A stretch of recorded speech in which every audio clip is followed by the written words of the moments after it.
Hi friends, welcome back to my channel. ఈరోజు మీకు ఈ సీరియల్లో ఏం జరిగిందో తెలుసుకోవాలి అనుకుంటున్నారా? అయితే వెంటనే మనం సీరియల్లోకి వెళ్ళిపోదాం.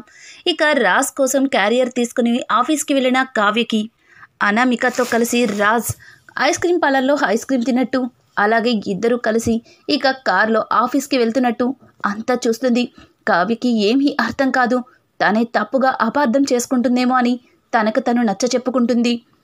ఆయన నాకెప్పుడు అన్యాయం చేయడు, ఇలాంటి పనులు ఎప్పుడు చేయడు, ఛీ నేనేంటి ఇలా ఆలోచిస్తున్నాను అని చెప్పి కావ్య అయితే తనకు తానుగా ధైర్యం చెప్పుకొని ఇంకా ఆఫీస్కి అయితే వెళ్తుంది. ఆఫీస్కి వెళ్ళిన కావ్యకి అక్కడ లాయర్ మాట్లాడిన మాటలకి ఒక్క క్షణం ఏమీ అర్థం కాదు. ఇక రాజ్ అయితే, సార్ త్వరగా ఇమీడియట్లీ విడాకులు సిద్ధం చేయండి, విడాకులు తీసుకోవడానికి మాకు ఇద్దరికి ఇష్టమే అని చెప్పడంతో లాయర్, అది కాదు సార్, విడాకులు ఇద్దరికి ఇష్టమే, కానీ ఆఖరి క్షణంలో ఎవరో ఒకరు అడ్డం తిరుగుతూ ఉన్నారు, ఇప్పుడు రోజుల్లో ఇవి ఫ్యాషన్ అయిపోయింది అని చెప్పి లాయర్ అంటుంటే, చూడండి అటువంటి ప్రాబ్లం ఏమీ లేదు, మా ఇద్దరికి ఇష్టమే అని చెప్పి రాజ్ అయితే ఇక లాయర్తో అంటూ ఉంటాడు. పక్కనే ఉన్న కావ్య, రాజ్ మనం ఆలోచించేది కరెక్టేనా, ఇప్పుడు తీసుకున్న నిర్ణయం కరెక్టేనా, మళ్ళీ ఏమైనా ఆలోచిద్దామా అని అడుగుతూ ఉంటే, లేదు లేదు శ్వేత, అస్సలు లేదు, మన ఇద్దరం కూడా కరెక్ట్గానే ఆలోచించాం, ఇది మాత్రమే కరెక్ట్ డెసిషన్ అని చెప్పి ఇక రాజ్ అయితే అక్కడే ఉన్న శ్వేతకి చెప్తాడు. కావ్యకి ఏమీ అర్థం కాదు. అక్కడే పక్కన ఉన్న కుర్చీలో కుప్పకూలిపోతుంది. ఇక రాజ్ అయితే శ్వేతకి నచ్చ చెప్పి ధైర్యం చెప్పి సంతోషంగా అక్కడి నుంచి పంపిస్తాడు. అలా శ్వేతని పంపించిన తర్వాత రాజ్ వెనక్కి తిరిగి చూసేసరికి కావ్య కనిపిస్తుంది. కావ్యని చూసిన రాజ్ నోట్లో నుంచి మాట రాకుండా అలాగే బిగుసుకుపోతాడు. కావ్య కళ్ళనీళ్ళు తుడుచుకొని, ఏవండి మీరు ఉదయం నుంచి ఏమీ తినలేదు, మీకోసం టిఫిన్ తీసుకొచ్చాను, మీరు బయట ఫుడ్ తినరని చెప్పి తెలుసుకొని ఇదిగో క్యారియర్ తీసుకొచ్చాను అని చెప్పి కావ్య అయితే ఏమీ తెలియనట్లుగానే నార్మల్గానే మాట్లాడుతుంది. కానీ రాజ్ మాత్రం, కావ్య అంతా తెలిసినా ఎందుకు ఇలా మాట్లాడుతుంది, తను ఎందుకు నన్ను ప్రశ్నించట్లేదు, ఎందుకు నన్ను నిలదీయట్లేదు అని చెప్పి కావ్య గురించి రాజ్ తన మనసులో కాస్త భయపడతాడు. ఇక కావ్యకి కలవతి అని అంటుంటే, ఏవండి తినేటప్పుడు మాటలెందుకు, చక్కగా ప్రశాంతంగా మీకు ఇష్టమైన టిఫిన్ తీసుకొచ్చాను, ముందు తినండి అని చెప్పి ప్లేట్లో టిఫిన్ పెట్టేసి అక్కడే వాటర్ పెట్టి కావ్య బయటికైతే వెళ్తుంది. ఏయ్ కలవతి, ఎక్కడికి వెళ్తున్నావు, నువ్వు కూడా ఇక్కడే కూర్చోవచ్చు కదా అని అంటూ ఉంటే, మీరు ఎప్పుడు అంటారు కదా నేను ఎదురుగా ఉంటే మీకు తినాలనిపించదు అని, అందుకే మీరు తినే వరకు బయటే ఉంటాను అని చెప్పి ఇక కావ్య అయితే బయటికి వెళ్ళి కూర్చుంటుంది. రాజ్ టిఫిన్ తింటాడే కానీ కావ్య మొహం చూసి తను ఏమీ కూడా మాట్లాడలేకపోతాడు. ఒక విధంగా రాజ్ తన మనసులో తప్పు చేసిన ఫీలింగ్ అయితే రాజ్కి అనిపిస్తుంది. టిఫిన్ గబగబా తినేసి ఇక బయటికి వచ్చి చూసేసరికి అక్కడ కావ్య కనిపించదు. కావ్య లేకపోవడంతో ఒక్క క్షణం రాజ్కి ఏమీ అర్థం కాదు. ఇక అక్కడే ఉన్న తన ఆఫీస్ రిసెప్షన్లో ఉన్న వాళ్ళు శృతిని పిలిచి, ఇక్కడ కళావతి ఉండాలి కదా, ఏది అని అడగడంతో, సార్ మేడం గారు మీకు టిఫిన్ పెట్టి వెంటనే ఇంటికి వెళ్ళిపోయారు, మీరు అడిగితే ఇంటికి వెళ్ళిపోయాను అని చెప్పమన్నారు అని చెప్పడంతో, ఏంటి కళావతి ఇంటికి వెళ్ళిపోయిందా అని చెప్పి రాజ్ అయితే ఇక కావ్యకి ఫోన్ చేయడం మొదలు పెడతాడు. కానీ కావ్య అస్సలు ఫోన్ లిఫ్ట్ చేయదు. ఎంత ఫోన్ చేసినా సరే కావ్య లిఫ్ట్ చేయదు. Please Kavya please phone lift చేయి అని ఎంతలా ఫోన్ లిఫ్ట్ కొడుతున్నా కావ్య అస్సలు ఫోన్ లిఫ్ట్ చేయదు. ఇక కావ్య అయితే రాజ్ అలా శ్వేతతో విడాకుల గురించి లాయర్ని కలవడం, అక్కడ మాట్లాడుతున్న ప్రతి మాట ఒక్కొక్కటిగా కావ్యకి గుర్తొచ్చి ఇక తను ఏం చేయాలో అర్థం కాక ఆటోలో అలానే ఇంటి దాకా వెళ్ళిపోతుంది. ఇంటికి వెళ్ళిన కావ్య ఎవరు పిలిచినా పలకకుండా లోపల తను ఎప్పుడు ఇష్టపడే కృష్ణుడి విగ్రహం దగ్గరికి వెళ్తుంది. కృష్ణుడి దగ్గర కూర్చుని కావ్య చాలా బాధపడుతూ ఉంటుంది. ఇంతలో అక్కడికి ఇంద్రాదేవి అయితే వస్తుంది. అమ్మ కావ్య, ఏమైంది, రాజ్కి టిఫిన్ తీసుకుని వెళ్ళావు కానీ చాలా బాధగా కనిపిస్తున్నావు, ఏ రాజ్ ఏమన్నా మళ్ళీ ఏమన్నా అన్నాడా, చెప్పమ్మా చెప్పు అని అడిగినా సరే కావ్య మాత్రం మౌనంగానే ఉంటుంది. ఇంతలో రాజ్ కూడా ఇంటికి అనుకోకుండా వచ్చేస్తాడు. ఇక అపర్ణాదేవి అయితే, ఏంటి రాజ్ ఆఫీస్లో మీటింగ్ అన్నావు కానీ ఇంటికి వచ్చేసావు అని అడగడంతో, మమ్మీ అది కళావతి అని అడగడంతో అక్కడే ఉన్న రుద్రాణి అయితే, ఏంటి భార్య కోసం వెనకమాలే వచ్చేసావా? మరి అదేదో ఆటోలో కాకుండా ఆ కావ్యని నువ్వే ఇంటికి తీసుకురావచ్చు కదా అని చెప్పి ఇక రుద్రాణి అయితే మాట్లాడుతూ ఉంటుంది. అది కాదు, ముందు కళావతి ఎక్కడుందో చెప్పండి అని అడగడంతో కళ్యాణ్ అయితే, వదిన స్టోర్ రూమ్లో తనకి ఇష్టమైన కృష్ణుడి బొమ్మ దగ్గర కూర్చుందన్నయ్య. ఎందుకో వదిన చాలా డల్గా కనిపిస్తుంది. ఇప్పుడే నానమ్మ కూడా వదినతో మాట్లాడడానికి వెళ్ళింది అని అనడంతో రాజ్ వెంటనే స్టోర్ రూమ్లోకి అయితే వెళ్తాడు. అపర్ణ, రుద్రాణి, అక్కడ ఉన్న కుటుంబం మొత్తం కూడా కాస్త ఆశ్చర్యపోతారు. అలాగే ఎందుకు రాజ్ కావ్యని వెతుకుతున్నాడో అర్థం కాక రుద్రాణి వెళ్ళి చూద్దామని అనుకుంటుంది. ఇంకా అపర్ణాదేవి కూడా అక్కడికైతే వెళ్తుంది. రుద్రాణి, ఏదో జరిగింది, రాజ్ ఈ కావ్యని ఏదో అని ఉంటాడు, మళ్ళీ ఫీల్ అవుతుందని వెనుకమాలే వచ్చినట్టున్నాడు అని రుద్రాణి తన మనసులో అనుకుంటుంది. ఇంతలో అక్కడికి అనామిక అయితే వస్తుంది. అనామిక అయితే, ఏమైందా ఆంటీ, ఎందుకు అందరూ ఇంత హడావుడిగా ఉన్నారు, ఇంత కంగారు పడుతున్నారు అని అడగడంతో, అది తెలియకే నేను కూడా ఇక్కడే ఉన్నాను, అదిగో చూస్తున్నాను అని చెప్పి ఇక అక్కడే ఉండి అందరూ కూడా స్టోర్ రూమ్లో ఏం జరుగుతుందా అని చూస్తూ ఉంటారు. ఇక ఇంద్రాదేవి అయితే, చెప్పమ్మ కావ్య, ఏం జరిగింది అని అడుగుతూ ఉంటే ఇంతలో రాజ్ అక్కడికి రానే వస్తాడు. ఇంద్రాదేవి, రాజ్, ఏమైంది కావ్యకి? నీ దగ్గరికి టిఫిన్ తీసుకుని వచ్చింది, ఆ తర్వాత చాలా మౌనంగా ఇదిగో ఇలా ఇక్కడ కూర్చుంది, అసలు ఎవరు పిలుస్తున్నా పలకటం లేదు, ఏమీ మాట్లాడటం లేదు, ఏం జరిగిందిరా అని అడగడంతో, నేను మాట్లాడతాను నానమ్మ, నేను మాట్లాడతాను అని చెప్పి, ఏయ్ కళావతి, ఏంటి అలా టిఫిన్ పెట్టి వెళ్ళిపోయావు, మాట్లాడాలని చెప్పాను కదా అని అంటుంటే ఇక వెంటనే కావ్య పైకి లేచి, క్షమించండి, ఇక మీరు నాతో ఏమీ మాట్లాడవద్దు, అలాగే నేను కూడా మీతో చెప్పవలసిన ఏమీ లేవు, మీరు కొన్ని వైట్ పేపర్స్ని తెచ్చిస్తారా? ఓ మన కవిగారి దగ్గరుంటే, కవిగారు నాకు కొన్ని వైట్ పేపర్స్ కావాలి అని చెప్పడంతో వెంటనే కళ్యాణ్ కొన్ని వైట్ పేపర్స్ని తీసుకొచ్చి కావ్యకైతే ఇస్తాడు. ఇక కావ్య ఆ వైట్ పేపర్స్లో అన్ని పేపర్స్ మీద సంతకాలు పెట్టి రాజ్కైతే ఇస్తుంది. ఇదిగోండి నా సంతకాల కోసం మళ్ళీ మీరు నా దగ్గరికి రానవసరం లేదు, మీరు ఇందులో ఎలా టైప్ చేసుకుంటారో మీ ఇష్టం అని చెప్పి కావ్య ఆ తెల్ల పేపర్లని రాజ్ చేతిలో పెట్టి అక్కడి నుంచి బయటకైతే అడుగు పెట్టబోతుంది. ఆగు కళావతి అని చెప్పి రాజ్ కావ్య చేయి పట్టుకుంటాడు.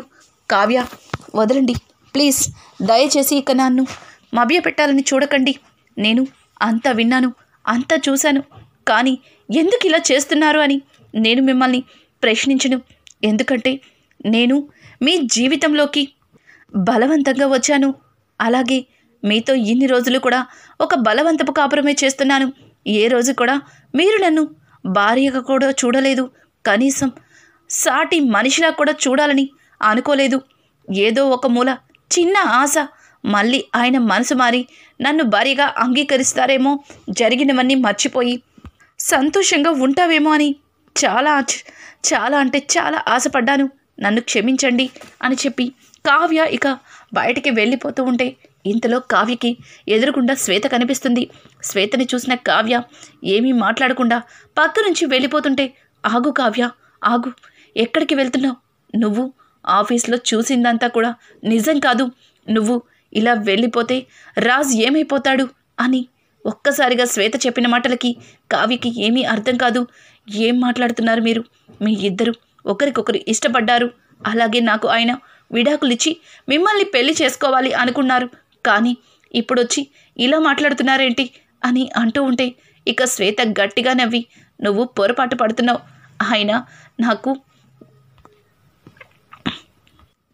కేవలం స్నేహితుడు మాత్రమే, నువ్వు ఆయన్ని తప్పుగా అపార్థం చేసుకున్నావు. రాజ్ నేను చిన్నప్పటి నుంచి కలిసి ఒకే స్కూల్లో చదువుకున్నాం, ఒకే కాలేజీలో చదువుకున్నాం, ఒక విధంగా రాజ్ నేను చాలా బెస్ట్ ఫ్రెండ్స్, కాకపోతే తను అబ్బాయి, నేను అమ్మాయి, నేను ఇంట్లో అందరికీ తెలుసు అని చెప్పి ఇక కావ్యని తీసుకొని లోపలికైతే వెళ్తుంది శ్వేత. శ్వేతని చూసిన కుటుంబం అంతా శ్వేత అంటే శ్వేత అని తనని పలకరించి హక్కును చేర్చుకుంటారు. ఇంతలో ధాన్యలక్ష్మి అయితే, ఏంటి శ్వేత, పెళ్లి చేసుకున్న తర్వాత కంటికి కనిపించడమే మాయమైపోయావు అని అంటుంటే అదే టైంలో రుద్రాణి పెళ్లి చేసుకుంది కానీ ఏం లాభం, ఆ చేసుకున్నవాడు చాలా దుర్మార్గుడంట, చాలా బాధలు పెడుతూ ఉంటాడంట. ఆ టార్చర్ భరించలేక పుట్టింటికి వచ్చేసింది. పుట్టింటికి వచ్చి మన రాజు మీద పడ్డట్టుంది. అందుకే కావ్య ఇంత పెద్ద నిర్ణయం తీసుకున్నట్టుంది అని చెప్పి రుద్రాణి ఎప్పట్లాగానే ఇంకా తప్పుగా మాట్లాడుతూ ఉంటుంది. రాజైతే అత్త, ఒక సాటి ఆడపిల్ల గురించి ఇలా నువ్వు తప్పుగా మాట్లాడడం ఏమాత్రం కూడా కరెక్ట్ కాదు. తను బాధల్లో ఉంది, బాధల్లో ఉన్న మనిషిని ఇలా బాధ పెట్టడం నీకు కరెక్ట్ కాదు అని చెప్పి రాజైతే రుద్రానికి చీవాట్లు పెడతాడు. పక్కనే ఉన్న కావ్య, చూడండి, ఎదుటివారి బాధని మనకి అనుకూలంగా మలుచుకోవడం ఏమాత్రం కూడా సంస్కారం కాదు. సారీ శ్వేత, నీ గురించి తప్పుగా అపార్థం చేసుకున్నాను, రాముడు లాంటి వాడి మీద నిందలు వేశాను అని అంటుంటే, చూడు కావ్య, నువ్వు రాజ్ని పూర్తిగా అర్థం చేసుకున్నావని అనుకున్నాను. నీలాంటి భార్య దొరకడం రాజ్ అదృష్టమని రాజ్ ఎన్నోసార్లు నాకు చెప్పాడు. కానీ నువ్వే ఆయన్ని అర్థం చేసుకోకుండా ఇలా అపార్థం చేసుకుని ఇంటి నుంచి అడుగు బయట పెట్టడం ఏమాత్రం కూడా కరెక్ట్ కాదు. నువ్వు ఒక్క క్షణం ఆలోచించి ఉండాల్సింది అని చెప్పి ఇక శ్వేత అయితే కావ్యకి నచ్చ చెప్తుంది. ఇంతలో శ్వేత తల పక్కకి తిప్పి అనామికని చూడడంతో అనామిక ఒక్కసారిగా రుద్రాణి వెనక దాక్కుంటూ ఉంటుంది. రుద్రాణి అయితే ఇదేంటిది, ఇంతవరకు ఏవో పెద్ద పెద్ద డైలాగ్స్ వాడింది, ఇప్పుడు నా వెనక దాక్కుంటుంది, దీనికి శ్వేత ముందే తెలుసా అని చెప్పి ఇక రుద్రాణి అయితే పక్కకంటూ జరుగుతుంది. ఇక అనామికని చూసిన శ్వేత, అనామిక నువ్వేంటి ఇక్కడున్నావు అని అడగడంతో ఇంట్లో అందరూ కూడా ఆశ్చర్యంగా చూస్తారు. శ్వేత, నీకు అనామిక తెలుసా అని ఇక ధాన్యలక్ష్మి అడుగుతుంది.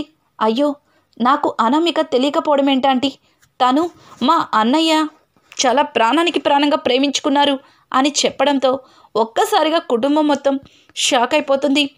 ఏం మాట్లాడుతున్నావు శ్వేత, నువ్వు మాట్లాడేది నాకు అర్థం కావట్లేదు అని రాజ్ అంటుంటే, అవును రాజ్, నీకు ఆ రోజు చెప్పాను కదా, పాపం అన్నయ్య తిను ప్రాణానికి ప్రాణంగా ప్రేమించుకున్నారు. కానీ అన్నయ్యకి అనుకోకుండా చిన్న యాక్సిడెంట్ అయింది. ఆ యాక్సిడెంట్లో అన్నయ్యకి కాలు ఒకటి పోయింది. అప్పుడు వీళ్ళ కుటుంబంలో వీళ్ళ ఫ్యామిలీ వాళ్ళు అన్నయ్యకిచ్చి పెళ్లి చేయడానికి ఇష్టపడలేదు. పైగా ఈ శ్వేత వాళ్ళ నాన్నగారికి కాస్త డబ్బాస్ ఎక్కువ అని చెప్పి, సారీ శ్వేత, నా బెస్ట్ ఫ్రెండ్ కదా, నిజమే చెప్తున్నాను అని చెప్పి ఇక శ్వేత అయితే అనామిక గురించి మొత్తం నిజాన్ని బయట పెడుతుంది. కానీ అనామిక, నువ్విలా అన్నయ్యని మోసం చేస్తావని అస్సలు అనుకోలేదు. మీ నాన్నగారంటే డబ్బాస్తో వద్దు అన్నారు. కానీ నువ్వు అన్నయ్య ఎంత ప్రాణానికి ప్రాణంగా ప్రేమించుకున్నారు. నిన్ను చూస్తే అన్నయ్య చాలా హ్యాపీగా ఫీల్ అవుతాడు. ఒక్కసారి మా ఇంటికి రా శ్వేత అని అంటూ ఉంటే వెంటనే రాజ్, శ్వేత, అనామిక కళ్యాణ్ భార్య, కళ్యాణ్ అనామిక ప్రాణానికి ప్రాణంగా ప్రేమించుకున్నారు. నువ్వు అనామికని తప్పుగా అపార్థం చేసుకున్నావు. నువ్వు అనుకున్న అనామిక తను కాదేమో అని చెప్పడంతో వెంటనే శ్వేత, లేదు రాజ్, ఈ అనామికనే. ఏంటి, ఈ అనామిక కళ్యాణ్ ప్రాణానికి ప్రాణంగా ప్రేమించుకున్నారా? ఇదంతా నాకు గందరగోళంగా ఉంది అని చెప్పి వెంటనే తన మొబైల్ని తీసి రాజ్కి ఇక అక్కడ ఉన్న వాళ్ళందరికీ కూడా అలాగే శ్వేత వాళ్ళ అన్నయ్య ఈ అనామిక ముగ్గురు కలిసి దిగిన ఫొటోసు, అలాగే వాళ్ళ అన్నయ్య అనామిక దిగిన ఫొటోస్ని అందరి ముందు పెడుతుంది. అవి చూసిన కళ్యాణ్ అనామికని చెయ్యి పట్టుకొని మధ్యలోకి తీసుకొస్తాడు. ఏంటిదంతా, ఏంటి, ఎందుకు చేశావు? నేను మొదటిసారిగా నిన్ను ప్రేమించాను, నువ్వే నా జీవితం, నువ్వే నా సర్వస్వం అన్నావు. కానీ ఇదంతా ఏంటి అని అడగడంతో వెంటనే కావ్య, ఆగండి కవి గారు, ఎందుకు అనామికని అపార్థం చేసుకుంటున్నారు? తను ప్రేమించి ఉండొచ్చు, అలాగే వాళ్ళ పెద్దలు ఆ ప్రేమని వద్దని ఆపేసుంటారు. తర్వాత తను మిమ్మల్ని చూసి ఇష్టపడిందేమో అని అనడంతో, ఇష్టపడిందా? మీ ఇద్దరు ప్రేమించుకొని ఎన్నాళ్ళవుతుంది? అనామిక మా అన్నయ్య స్కూల్ డేస్ నుంచి రాజ్ నేను ఎలా అయితే బెస్ట్ ఫ్రెండ్సో వాళ్ళు కూడా అదే ఫ్రెండ్స్. కాకపోతే వాళ్ళ ఫ్రెండ్షిప్ ప్రేమగా మారింది.